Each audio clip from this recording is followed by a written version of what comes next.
taught you to hate the color of your skin? Who taught you to hate the texture of your hair? Who taught you to hate the shape of your nose and the shape of your lips?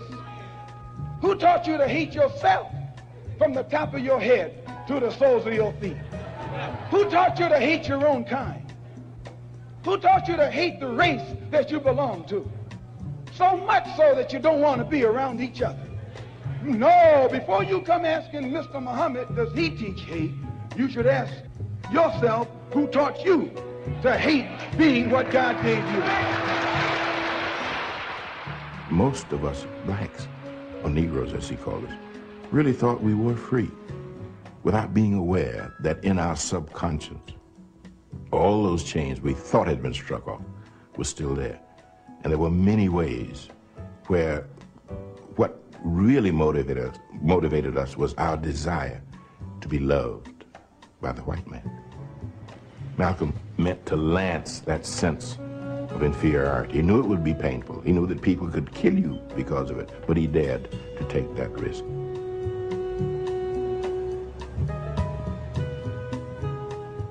He was saying something over and above that of any other leader of that day. While the other leaders were begging for entry into the house of their oppressor, he was telling you to build your own house. Yo. We are back at it. It's the No PC show. Hopefully everybody had a great holiday. So we missed you last week. For all my Facebook people, as we say every week, you got to come over to the YouTube side, type in the No PC show, all one word, click subscribe, and click the notification bell, and then you can see the graphics and things and the layout of the show, because if you're on Facebook, you're just going to see me and just hear me, and that's cool too. But for a little extra effort, you can have an experience. You can even see the dial-in number. You can call in and talk to me. That's probably what we're going to be doing more of. Hey, cuz, I see you out there. Black Ice, I see you out there. So we're going to try to have more of a conversation format going into the new year, or starting in the new year. Promote the phones, because people ask for the phones. I put the phones in, and you get a call every blue moon. So we're probably going to add another section. This will be our Black Talk section, and then we have our other topic section that we will do. Tonight's show is called How to Build a Nation. And this is based on, I don't know how many people, I talk about Claude Anderson all the time. I actually got a chance to go see Claude Anderson. He did a lot of financial work with Clinton, Bush, and Obama. And he was in that circle. And he came to Chicago, and he told a story about being close to having some type of form of a reparation bill for black people, and Obama vetoed it. So there you go again. Our problem in how to build this nation, we're too busy trying to build a nation with a nation that already used us to build their nation. That's the definition of capitalism, taking all the resources for your advantage to do what you want to do, and then you screw over everybody else in the process. So we got screwed over in the process, and we're still trying to take part in a system that has decided that we are worthless unless we're working on building their nation. When it comes to nation building, I know a lot of people, you listen to all the talk shows, and everybody's like politics. And my thing is, we need more than politics to make this change for black people, because it's the politics that has us in this position. Black people aren't in this position by accident. Your government sanctioned slavery and Jim Crow and segregation and denial of rights. This was all done by your government. It's not a new, different thing. But if we haven't noticed in the last 150 years that this system is designed to manage you in a certain place, then we gonna have some problems. I'm gonna show a few. And I was prompted. I wanted to do this last week, but I was prompted to do this because there are these people I call the gatekeepers, and some of them are black elected officials, aldermen and things like that. I've written letters to 3 of the aldermen where I opened my store, RPC Computing, 1741 East 71st Street. We're open from 7 a.m. to 6:30, Monday through Friday. Give us a call, 773-966-4457 is the store number. Shameless plug. I didn't think I was going to get to do this show because my hard drive crashed last night, but I was able to clone it before it died, and that's why I'm sitting here doing the show, because when you clone the drive, all the settings stay the same. So if you got a problem, give us a buzz. Okay, shameless plug. I've been trying my best to be civil with the Chamber of Commerce and aldermen and things in my area. I've written them letters. I've attended meetings. None of the aldermen are responsive. So that's Alderman Greg Mitchell, Michelle Harris, and especially Leslie Harrison, who is the alderman that's offices right down the street, who has ducked me on 3 different occasions when all I'm trying to do is get a 5-minute introduction. But I a few weeks ago, I got to see them standing out smiling for the photo op for a business that isn't even open yet. That's probably not going to be open for another month or so. All I ask these people is, why don't you promote the businesses that are in the area? Isn't this the thing for the Chamber of Commerce? Isn't this what you all do? You support us. You got the resources to help grow this community. I get a lot of pushback and nothing. And then you wonder why. And then what comes out a few days ago? A program of the National Main Street Center. It's called Urban Maine.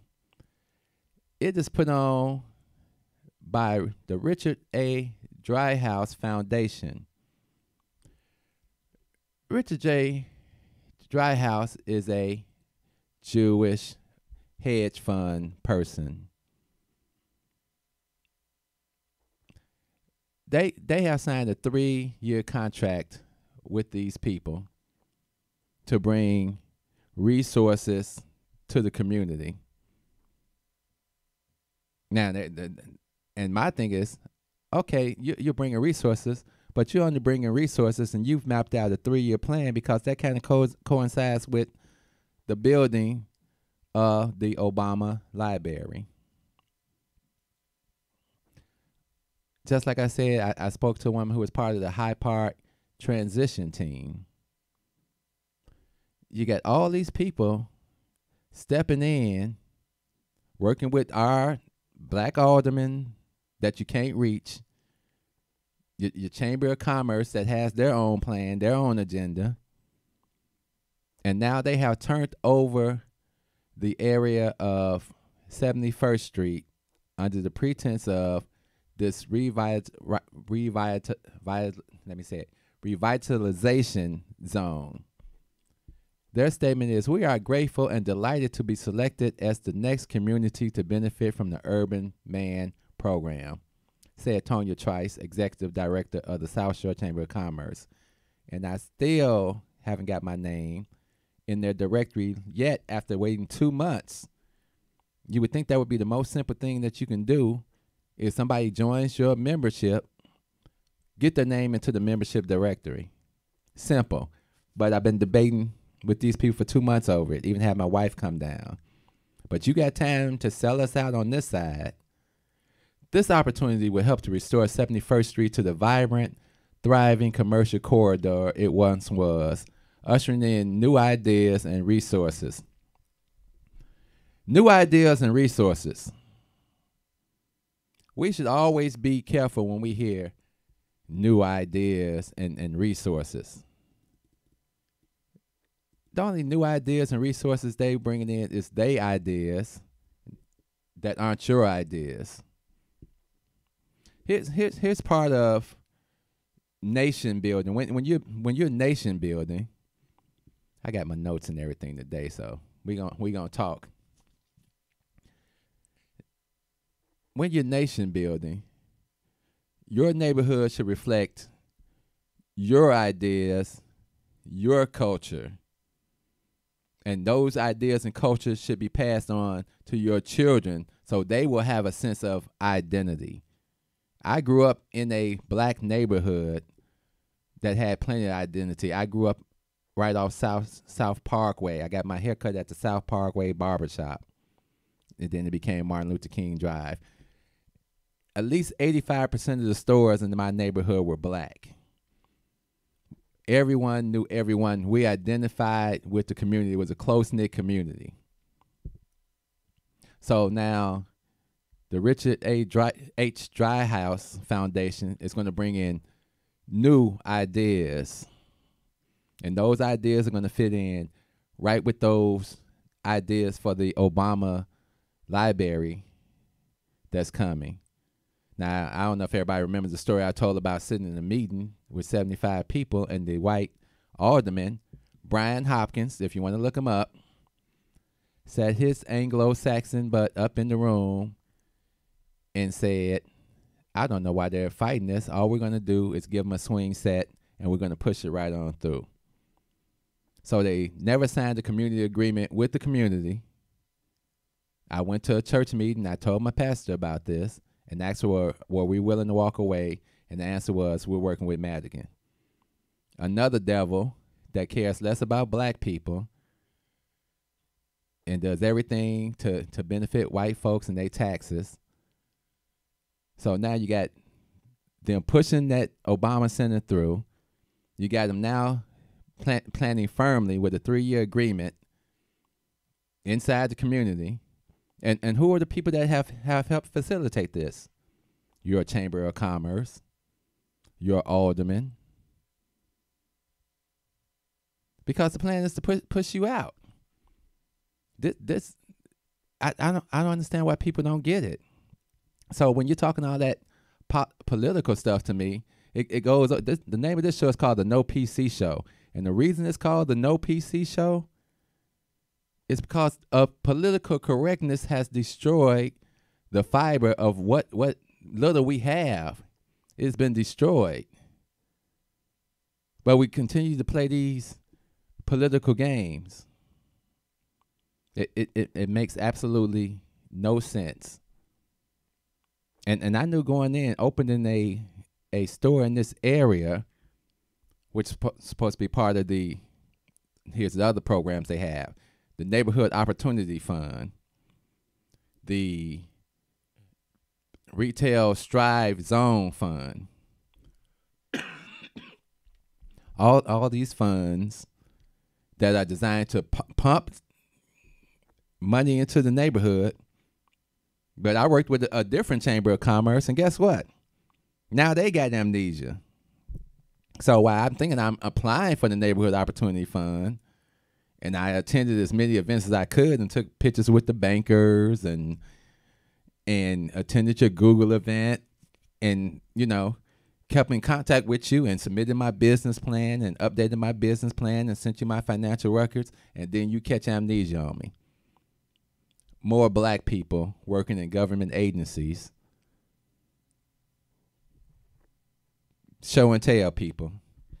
All they're doing is sitting around BSing, trying to get you to come to this, come to this, come to this, come to this, come to this. And at the same time, we're not promoting your business if you don't come to it.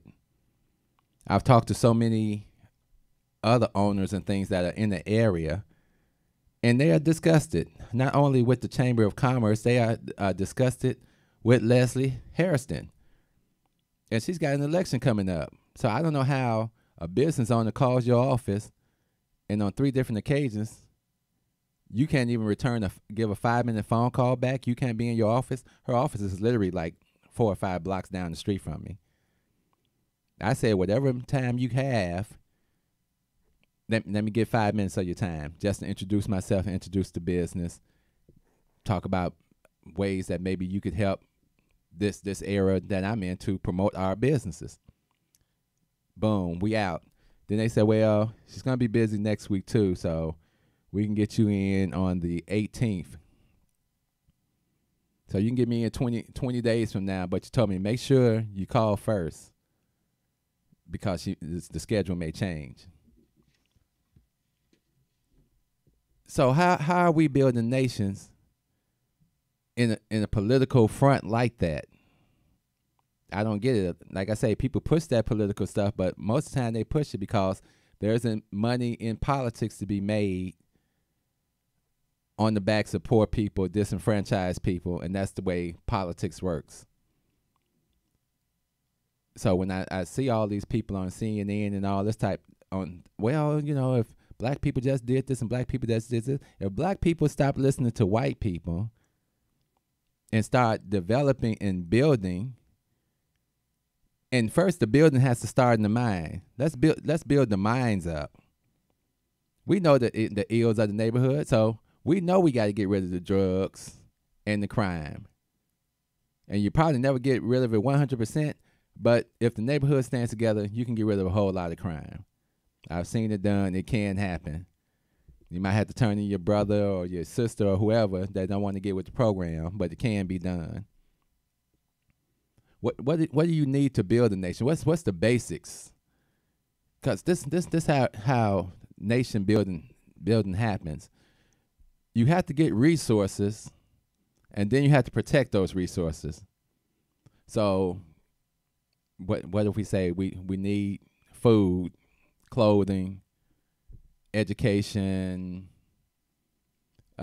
ownership of businesses, and then we need a way to protect all this. And the protection has to come from us in the community to first protect where we live. Gone are the days that no snitching crap. That's got to go. You selling drugs in front of this building, J-Rock, calling the police on your ass, J-Rock. Calling the police on you too, Ray Ray. Got to cut all that BS, and a lot of that BS goes on because of the system, the way it's designed, where 75% of the black households are led by women. So they know they can pull that with their mamas and stuff like that, and their mama eventually may go along with it.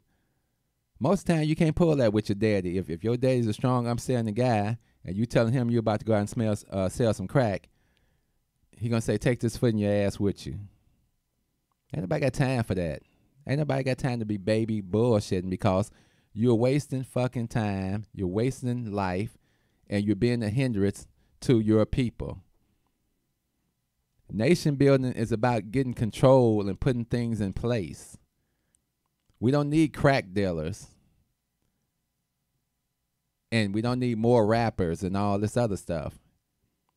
Sure, you can have some entertainers, but we need ownership. We need realtors, people that own property or are seeking to get property. We need lawyers. We need doctors, store ownership. We need manufacturing plants. We need distribution plants. The same thing that exists in every other neighborhood, but they'll shun you. But go to Chinatown. They got all that right there. They're self-contained. That's why you don't see them voting a lot. We ain't really got to vote a lot because we got our stuff over here. And they look at me as an equal. I was watching some TV show, and one of this, she's a Filipino, and she says, we may not be loud and boisterous and everything, but we are silent, how she say it? We are silent achievers. Meaning we going about our business. We already got a plan here. This is our town here. This the way we do it. And we bring those resources right back to our neighborhood, and we build a community. Not just neighborhood. Chinatown is big, and it's a community. and they don't get no shit from nobody downtown. They work with them. They don't get to, nobody gets to come over to Chinatown and says, well, we're going to build this and we'll give you 50% of the contracts. No, they get to go and ask, well, could we build something over here? You guys get 85, 90% of the contracts, so we get 10. And then the Chinese say, okay, that's acceptable. Build us up. Continue to help us to grow. Thank you. But when it comes to the black neighborhood, you got the nerve to get on TV and smile and cheese with these devils because they giving you 52%. That's close enough to steal because all you need to do is fall through a few contracts and boom, we take over. You ain't going to go to no white neighborhood and get 50% of nothing. We can't even get a couple of people on the construction site, but we want to stand around and march and all that for that crap. For what? The building starts in the mind. We got to be aware of these different people. We got gatekeepers all around surrounding us, trying to keep us in a certain mode. There were two trains of thoughts coming up through the civil rights movement. You had the Muslims and nation building and self-containment, and you had Martin Luther King and his group and the let's integrate scenario. Because for some reason, they believe that integration would be a great thing for us. And I love Martin Luther King, and he did a lot for us. Integration is the worst thing that ever happened to black people. Segregation was just as bad because segregation is something that the superior people put on what they perceive as a less superior people. But we accepted it. Okay, let's just go along and get along. So when the nation said separation, that was too offensive. Oh, you said separation. You're a racist now. How am I a racist because I said separation? That makes no sense at all. Separation is a free will choice. And when we chose to separate, and you can go up and look at all through the 1912 through 1924, there was what they call race riots throughout America. How are these race riots when black people separated, built their own towns, built their own economy, did everything they needed to do to be successful, and then you came in and killed people and pillaged and took everything. Nobody went to jail. Nobody's arrested to this day, and your government did nothing to protect you. But let's continue to play these politics. Even when black people would win a political office sometime, they would come in and chase that person out of town, threaten his family, threaten to kill him. But let's keep playing these politics. Let's keep acting like this is the only game in town. Why aren't we strategizing? Why aren't we saying, okay, let's go work for these people and give our own agenda of what we want? They'll sit on TV all day and say no reparations. Okay, here's a black bill. And we're not voting on nothing else till y'all vote on this black bill. So why aren't we raising people to go and sit in Congress and act a fool and try to block every other bill until they talk about this bill? Because you don't have enough guts for it. White people will shut this world down for what they think. But we ain't got enough balls, just like the football league. Had a perfect opportunity to shut it down. Opening day, everybody could have sat down and not did nothing. And not did nothing. So if they could have sat down and not did nothing, then that would have shut the whole system down. All that revenue would have halted. And they would have had to come to the table and deal on a real basis, and we could put some real rules in place about the treatment and contracts. But we didn't do that. We're allowing ourselves to be socially engineered and placed in the positions of inferiority. the church, I argued with one of my brothers from church. It wasn't really an argument, it was a discussion. I told him, I said, the church has a responsibility just like individuals have a responsibility to the neighborhoods that they sit in. Don't tell me, oh, well, all the churches has a responsibility to is to preach the word. No. Jesus didn't just preach the word. None of the disciples just preached the word.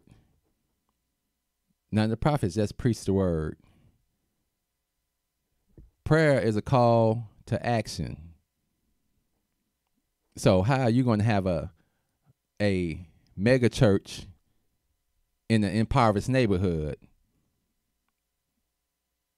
That's going against the principles of understanding itself. It benefits the church more if the church is working with the neighborhood and creating programs to help develop the neighborhood, to keep the gentrification out. Black folks, let's stop all this being offended crap. We ain't got time for other people being offended. They not offended when somebody does something to you. If you're not building an economy and creating a power base and creating some type of influence, you can never get ahead. Everybody seems to understand this but black people. I'm not marching nowhere for nobody. That cause then already went past. It went past, people. And all you do is get a show and nothing happens. The bottom line is we got to create a new game within the game, because the racism it's just a distraction. It's the underlying quality under capitalism. It's a team sport. Race is a team sport. So you got a group of people, corporate America, capitalism, and they've convinced all these people, play this game this way. We're a team. When you go to all the meetings, team, team, team, team, team. And if you black, nigga, you better play this team. Don't worry about what we do, how we run it. This our shit. You ain't got nothing. You got to deal with it here. We shoot and kill you in the street because what you going to do about it? You ain't going to do nothing about it. All you going to do is march. And we're going to make up the stories and we're going to do everything, and then all you're going to do is march because you work for us. Your livelihood is based on us because you ain't never had enough guts to do what needs to be done. And we've convinced you to go and spend all this money on education and then try to get all the other things that you should have got before you got the education. Like your education is going to make us treat you right. The legislation ain't going to make us treat you right. So your education ain't going to make you treat us right. But then comes a whole nother story, and we'll do a show on that. Black women are the most educated in the country. And they are thriving from that standpoint. Black women are working. But I need them to understand you're black and you received a certain type of treatment and a lot of other things, rape and all types of things that happen to you in the abuse. But then you got to see our abuse. We were paraded in front of you and destroyed in front of you. And that made you be protective of your kids because you knew the destruction of the destructional teacher. As I say in my poem, they want me to be a nigga. Self-destruction taught by the destructional teacher. We on the field, but they in the bleachers. These people have destroyed us since the moment we walked onto this continent.